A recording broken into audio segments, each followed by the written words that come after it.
the advocacy of our President Rodrigo Duterte to eliminate or eradicate the drug menace of our province, Davao del Sur.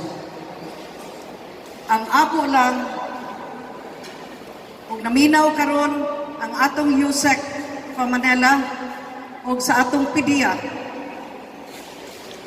we are honest, the governor and the vice governor and even our provincial officials who one of them is here, Board Member John Blanco. Sincere me in fighting against drug. Kay dili mi gusto na ang atong probinsya ma-popular tungod sa drug.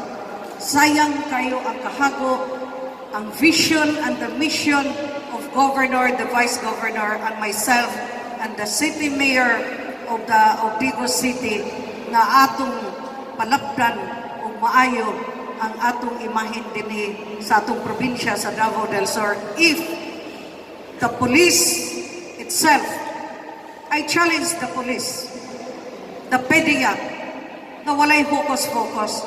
Kung kinsa katong drug pusher, dili tabunan. They should be honest. Kay unsaon man nato pag-meet ang advocacy ni Presidente kung dunay focus-focus. O duol kay kanila, ilang tabunan. Pero o dili na duol ilang bukdon. Kinanlang, they should be fair in their fight against drug addiction. Kay ako I am against drug addiction because of the simple reason na ang anak sa akong na bandera tungod kay nanginabuhi ang amahan o inahan. Ang ilang 2 years old na anak, iyang gibilin sa igsuon sa iyang bana. Nahibong siya nga pag-abot sa iyang balay, ang bata pirmi kahilak.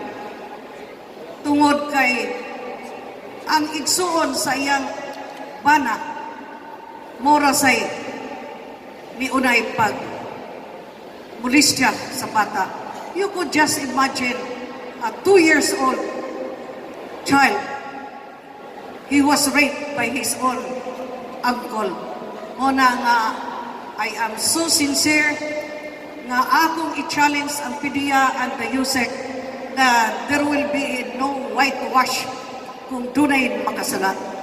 We have to go after them, put in prison without bail. Kay sayang man kayo ang kahago sa mga barangay officials who are here attending this seminar without any result. We need result kung sincere ka mo na you have to fight drug addiction. Including the police force, even the AFP. Wala ko'y gipili dinhi as your congresswoman. I'm going to stood up of what is good and benefits for the people of Davao del Sur that I am representing.